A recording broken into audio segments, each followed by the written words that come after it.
Good morning, everyone that is in attendance.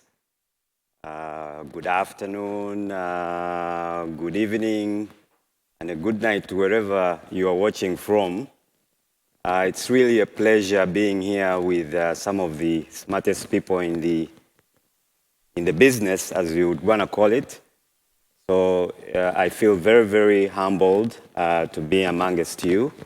But most importantly, I need to thank the folks that are doing development work across openSUSE, but especially the Agama folks that I had to basically listen in on them for the last week or so. For those watching, or if there's anybody from that team here, I'm the guy that would pop in with some of those weird chat messages. When the CFP was submitted, before submitting the CFP, I was very excited, right? Agama, that's mine. I gotta speak about Agama, right? But boy, when I started to prepare for the material, I was like, Zeke, what did you get yourself into? And it's not so much anything to do with the project itself or the developers, what they're doing, but it's just simply that it is in very active development. So for some of you who have actually taken a look at what is happening, it's really pretty much still work in progress. So like a typical developer, you kind of gather yourself together and say, okay, this is another one I have to overcome, right? Unattended installs are really, really a very, very important topic in any deployments that you have to do. So again, I will go a little bit through some of the benefits of that before jumping into the actual Agama demo. My name is Joseph Zikusoka. So for those of you who have met me, I typically prefer Zik, Z-I-K, or Z-I-K, depending on how you pronounce or how you say the Z or Z. I've done quite a bit of work in the open source community.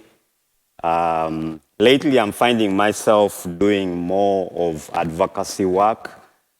So for those of you and anyone who would be interested, I did a talk on the first day of the conference about my experiences and what we're doing in East Africa. Not just specific to openSUSE, but basically just open source and force in general. So do check it out when you do have time. I try to have a bit of humor here and there, but sometimes the audiences are really tough, so I quickly give up. But yeah, I've done a lot of training using openSUSE. As a matter of fact, since 2000 and I really don't want to date myself, so I'll skip 2 years, 2007. And basically, I've kind of watched the project from almost the beginning. And so, but usually that's really my go-to when we are doing deployments. I've also done, I've done a bit of distro hopping between openSUSE and Fedora. So why do we need unattended installs, right? It seems so obvious, but for folks that are starting out, maybe not so. So one, you have an automated installation, right? And the idea is to really, if you're deploying a large fleet or you're trying to set up for many organizations, right? Just the speed and efficiency of it. typically you will have pre-configured scripts and files, right? So that's really the nature or the characteristics of any unattended install. It's typically boring, right? Once you say, it's not boring, by the way, as you're preparing for it, right? You do all the work, you have sleepless nights, but once you have it going, then it's really great, right? Typically, you want it to have some type of, like you have, so you have like a base, and then you work off of that base, right? And you scale from there. You also want to have sort of like predefined security settings. We are getting into SE Linux, so this is really where you, like, it would really help a lot, so you don't have to, when you're deploying for the first time, you have all your predefined security settings set up. And then, of course, you would need some way of jump starting, right?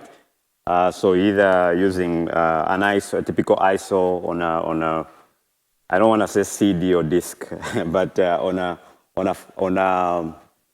I was almost about to say floppy, but like on a USB flash, or you could do the typical PXE, as we'll see a little bit later on. So really the benefits are the efficiency, you have consistency and standardization, right?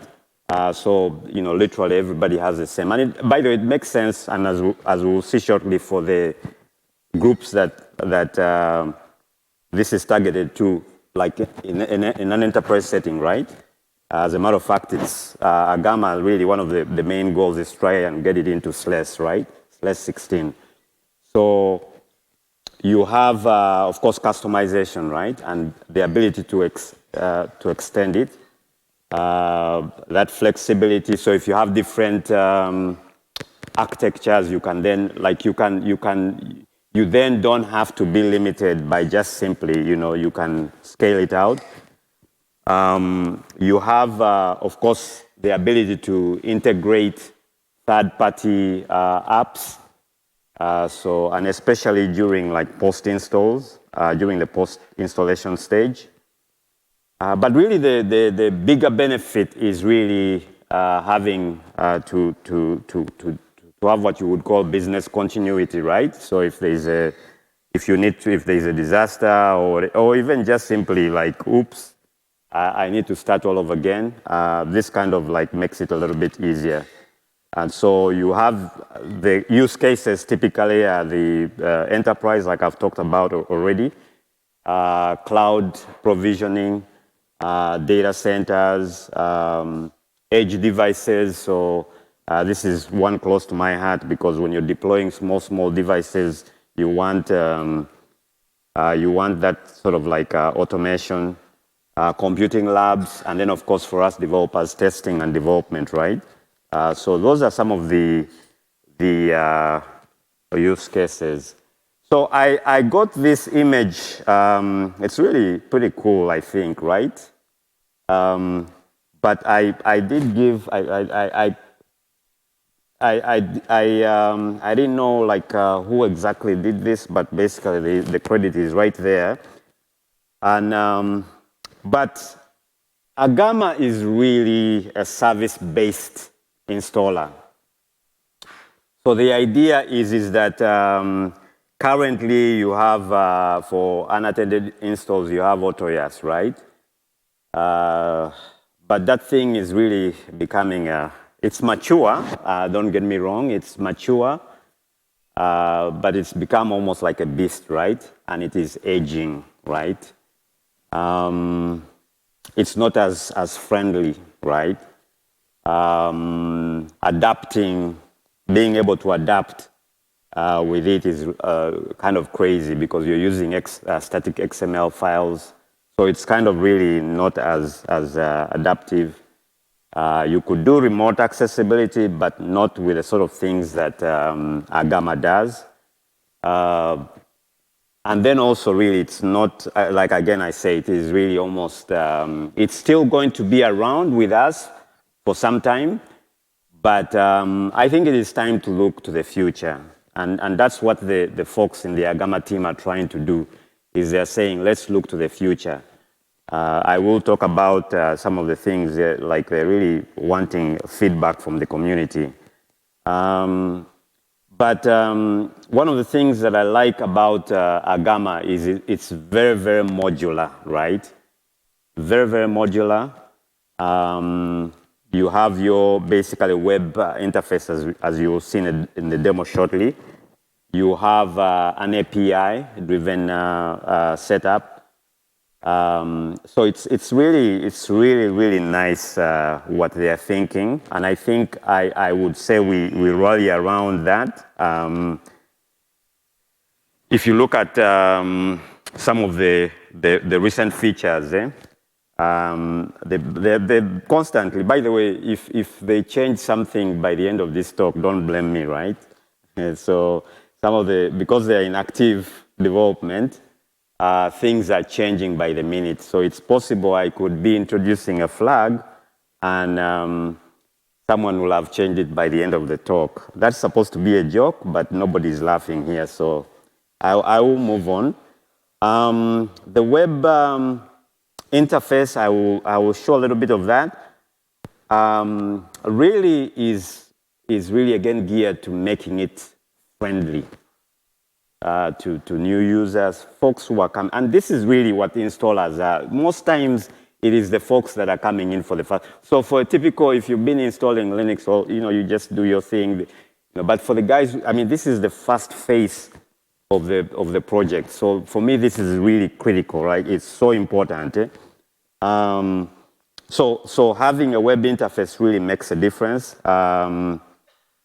You will see that they've done like you can pick product, like you can select products very, very smartly. You don't need to go deep into what you need. You just simply say, okay, I need this, I need this, I need this, as I will show shortly. The storage, they're doing a lot of work in storage handling, filtering, making sure if you're using if, let's say, I have a USB plugged in, and that's not really the intention, it will automatically know that you don't need that for the install. You actually need it on the actual hard drive.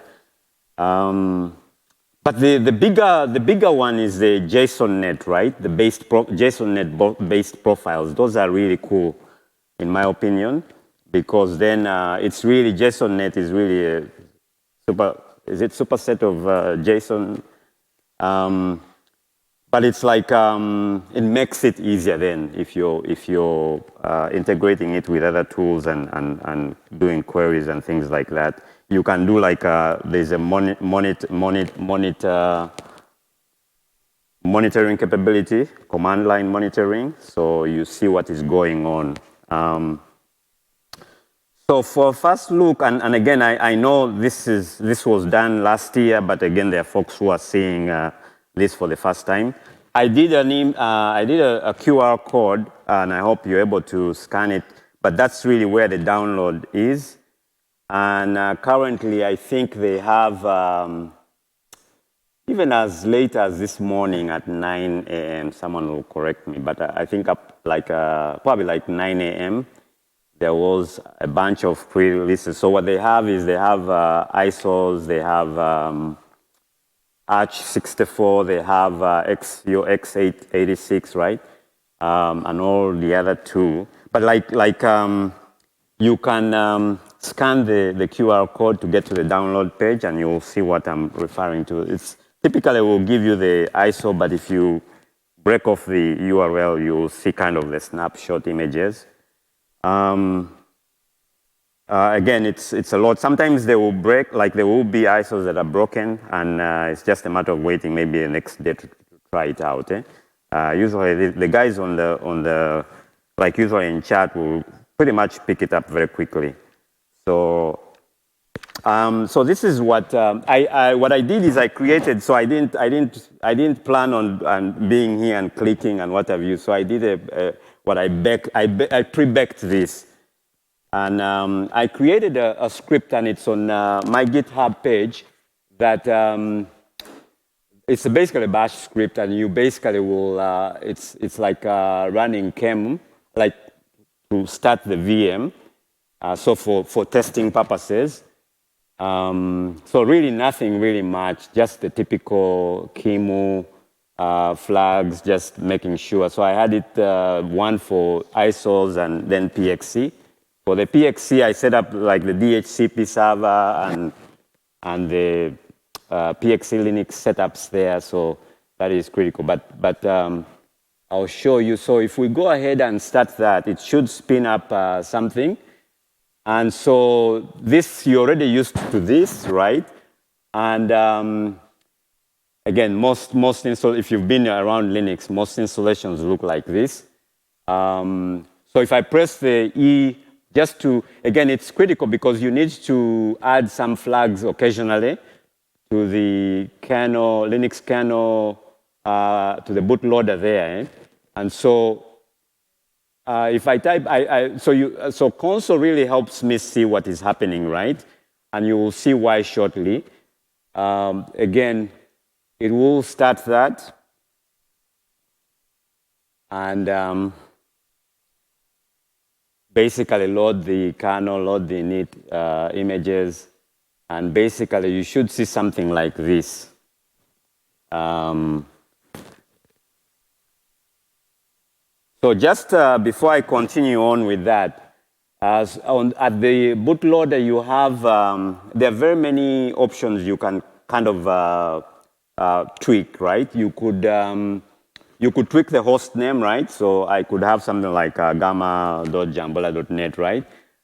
You could do like a password. So the web interface really requires you to have like a password. So you can have a custom. So if you don't set it here, it will actually, I'll show you, it will actually bring it up on the console and generate one randomly for you. Then you have the inst.auto equals, and that would be the path to your profile. So Agama does support, so you can pull profiles from HTTPS, you can pull from NFS. There's a lot of work going on with NFS. You can, I said FTP, you could do, I believe you could do Samba shares also. I mean, you can do different URIs for that. So, and then, of course, inst.repo would be your repo, the location to the, so if you have something custom that you prefer. You could actually set the IP. This is actually neat because I usually like to set my IPs, like to start, so you can set that, both IPv4, IPv6. So you can do that on the bootloader. But that all will also, as you will see, can go into the profile. So you just simply specify the profile. The other flags are, of course, when you want it maybe to power off when you're done or reboot. So this is what you see when you boot up the first time. On the left is obviously the console. On the right is this is now our image that we're looking at, the camel. But this is exactly what you're going to see in the web interface. And again, I brought this up because I wanted you to see that it generates like a URL for you. And this is more MDNS, right? So if you're in a local setup, you can do MDNS, so it's agama.local. Or you can specify the actual IP address. So, but with Linux MDN, you could do Avahi, you can do all the other Bonjour, whatever fancy name there is for MDNS, you can use, like those apps would help you get that. So once you have that, you can log in, right? So, but the idea is that you don't have to, you can actually specify using the live.password equals, you can actually specify the, your custom password. So basically like that would help you to then not go by what is randomly generated. I'm stalling a little bit because in the demo I was like trying to get different Firefox profile going. But this is what the web interface would look like. And again, some of you have already seen this. By the way, the SSL certificates, that can also be specified. So it doesn't necessarily have to be that. And so once you have that, you can select a product. Again, this is similar to what we were seeing earlier on, but instead we're actually viewing this on a web page. So you have lib16 beta. You have openSUSE, so you have Slow-Roll, you have openSUSE Tumbleweed. These are the different products that you can actually specify in your profile. Again, the main target is less and then lib16. So, but over time, I'm really excited about this because I see it beyond just openSUSE. So this is how the installation looks like when it starts. I will go ahead and cut that short and we'll kind of skip a little bit forward as we talk a little bit some more here. So when that is done, you get to an overview. The overview itself is the idea is to make it plain simple, right? Just so anybody coming in can get to do what they need to do. Right off the bat, you'll notice that one, you're able to see, okay, it's localization, United States. Storage, you're using 14 GB. Installation will take about 1.6, right? Now, if you notice on your right corner, the install button right there, you will notice that there is an exclamation mark, right? And again, it will tell you not possible with current setup. Why? Because there are some pre-installation checks you need to perform, right? And the key ones are defining a user, setting the root password. I'll just show you shortly. And so once you have that, then the exclamation goes away, right? But the idea is that right off the bat, you kind of know, okay, this is what I can go ahead. Either you click install if you don't have that, or you need to sort out the things or quirks that it's telling you to do. So you can again set the host name here. Again, like I mentioned earlier on, you can do that on the bootloader. You can do that in your profile, as we'll see shortly. One of the things that you need to keep in mind, and it tells you that it's using a transient host name, Agama, right?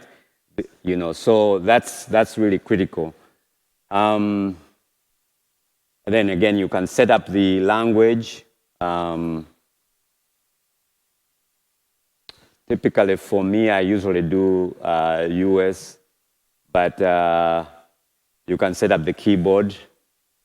The only thing for me I do here is the time zone. So I'll usually pick my time zone right here. And again, nothing really, again, you're already familiar with this, but for someone new, this is really something that really makes a difference. They don't have to go through a web of things. So in the connections, you have your wired and Wi-Fi networks, right? And very quickly, you'll see the connection details, both IPv4, IPv6, your DNS settings, routes, and then your interface, whether it's connected or not. Keep in mind that if you do change this, we're not going to do that, but if you do change this, the settings take effect immediately. So just so you know. But you could, you could add your own stuff right here, specific to your site. Then, of course, you have your storage, which is typically like, again, I was using something smaller, but you're at least looking at somewhere around 20 plus GB for the other products. But like here, you're looking at 14 GB. It will tell you basically what new partitions will be created, right? There's a lot of work going on in the storage area. So it will create a root partition for you. It will create a /var partition for you. And I think the default is ButterFS. Someone will need to correct me on that. But there are more devices, so you could also do LVM, right, for those of you who prefer that.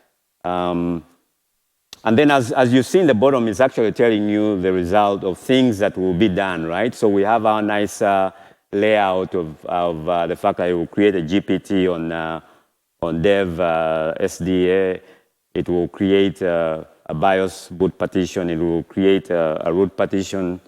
So it's kind of really nice just to give you an idea of how the installation will go like.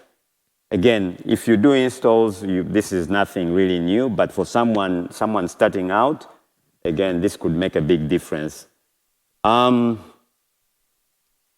Again, watch out for the next releases because they're doing quite a bit of stuff around this. So software, you could pick your different patterns, that you prefer right here. So again, just like I really love this because you don't have to like look at so many things. Right here, you're basically being asked for the first user you want to define because that's what we were required to do anyway. You need to at least define that first user. So one of the things that when we do set up the root password is you'll notice that you will need, you can actually set up like an SSH, you could do a public key.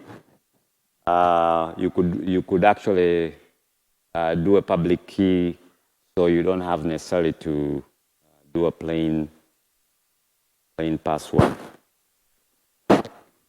So we're going to kind of go through the next sections a little bit faster. I'm looking at the time here, but the idea, yes, you can have both options because this really needs to be set up. And so once you have this, then you should be good to go.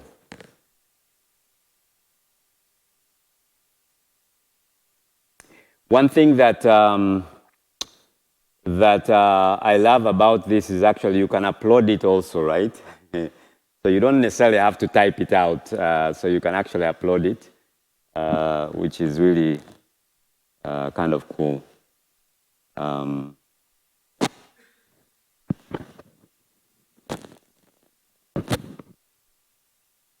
Okay. So I think I'll just cut that short. But basically what you're looking at eventually when you start, it will get to congratulations, you may reboot the system now, and voila, you have your, the different types. You have profile-based and script-based. So again, this is a JSON format. By the way, you can do an import of your AutoYAST profiles, right? So you could use Agama config log, and it doesn't necessarily have to be log. You can actually use an external URI as long as it's available. So you could actually do that. And so again, this is a simple, very simple. You have your product ID, you have your boot device, and maybe a name, a password, and the username. So this is a bit longer. I pull this up more to show you like the software patterns and the packages that you can add up there, the storage, different partitions, user, root, and then the network. So once you have this profile generated, you need to do certain things. One, you need to, what they're calling, you need to evaluate it, right? And validate it. First, Agama config show will show you what is in the profile, right? But Agama config generate profile will actually evaluate it for you. And then Agama config validate your profile will actually, and it will give you something simple that, okay, you're good to go, right? Just that way you know your syntax is right, everything is set up the way it's supposed to. You can also do this using just one command, right? So you could, and by the way, the reason why I'm using sudo here, or eventually run 0, whatever, but sudo basically, because you're again querying your system, you need root privileges, right? In fact, when you do LSH, that tool called, is it LSHW? Yes, LSHW. It will actually, you need root privileges. So that's why I'm doing sudo agama config generate, right? And then I pipe it into to the validate. So and then with the input the other side. So you basically like you can do this all at once if you are scripting this. In the script-based setup, you would basically always typically load your profile first, right? You want to first load your profile, and very simply, you just simply type Agama install. That's it, and it will do the installation for you. Again, there is if you scan the QR code, there's a kind of like a little bit of a variation of that script at that link. So, but if you need to do certain things around the partitioning phase, so you would again go ahead and load your profile. So from wherever it is, then you do Agama install, but this time you would basically add until partitioning. So let's say you want to mount something in FS tab, right? You need a device mounted there. This is where you would do that and set up the different options. And then, of course, you do the Agama install to complete. The other bit is where, let's say now you're done with you're done with the partitioning. You're done with the RPM installation. You have a flag called until deploy, right? Until deploy basically will then allow you to do some custom things. So like if you need to set up certain security settings before during that initial boot, you need to tweak configs, you need to apply updates to certain packages. This is really the stage you would do it at. And then of course, again, you would complete the installation with Agama install. So I really like the modularity of that, just being able to do it kind of the way we are used to. And so I feel like most folks should really look at moving this direction, and let's really support the team there to try and get this done. So Jumpstarting, this is always like a trick. Like I spend hours trying to set up this because I never. You think you're going to do it, then you don't do it. Then next time you have to do it again. So you do your TFTP, a lot of packages there. DHCP, there are a lot of packages. I'm getting into just a plug Kia lately. So I just submitted a Kia. For build root, package for build root. I hope they eventually get it in. But you have PXC, Linux, syslinux. You have, so But the idea is that you can do this via PXC, or you can do this via an ISO, if you do a custom ISO image. What you need to keep in mind that for the custom image, you need to place that profile in a kind of fat formatted partition. That's what they're calling the OEM DRV,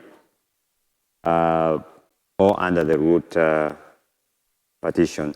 And the sequence is always, it will check for AutoYAST, JSON-net, JSON, XML. So for script, obviously PXC, and then getting in it to run your script automatically. So when I was doing a lot of testing, I kept keeping, so there's no order to this. I just kept picking up whatever like disturbed me a lot. I basically, like some of the things I was saying, okay, you need, of course, to validate your profiles. You need to check your firewall settings, right? With SCE Linux, you need to make sure you set your context right. Avahi, if you were doing you wanted to make sure you can access using MDNS, you need to make sure that it's actually browsable. You also need to, so it's always best to really check your profiles to see first from externally to see if they're actually reachable, right? You want to make sure that you stay up to date. This one is so important because things are really, really changing fast. I don't know if I have time to flip a little bit So this is what I was talking about, the current snapshots. So right now you see these are mainly Arch 64, ARM64 packages. So, but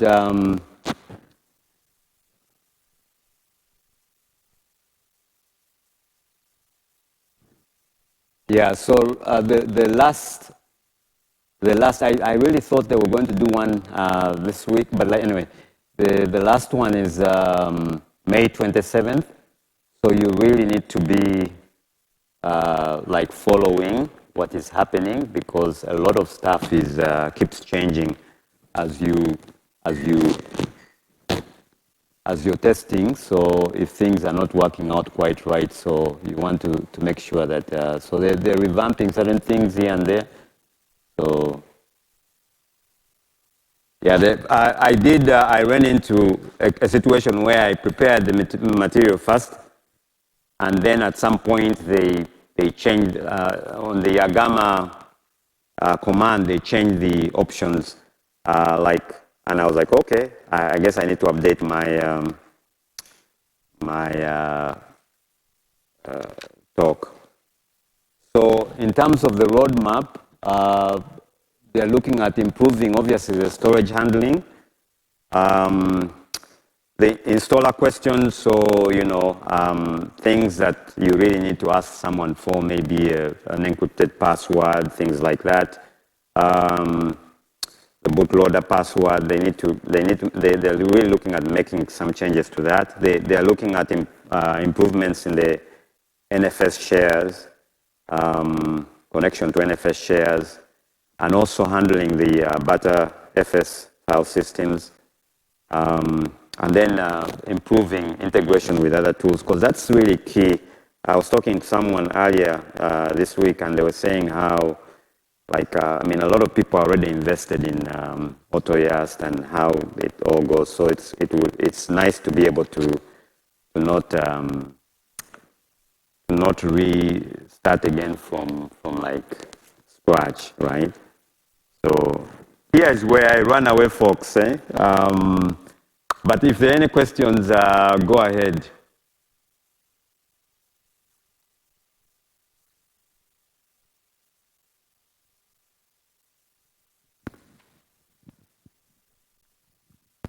If I got it right, that new Kalpa desktop is also investigating using Agama.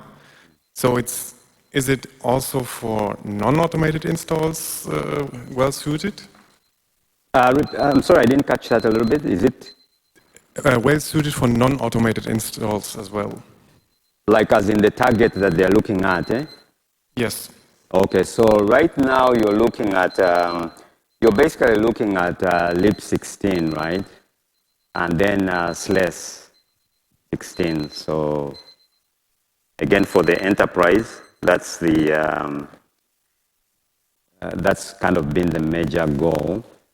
So they can move the enterprise folks there. Thanks. Yeah.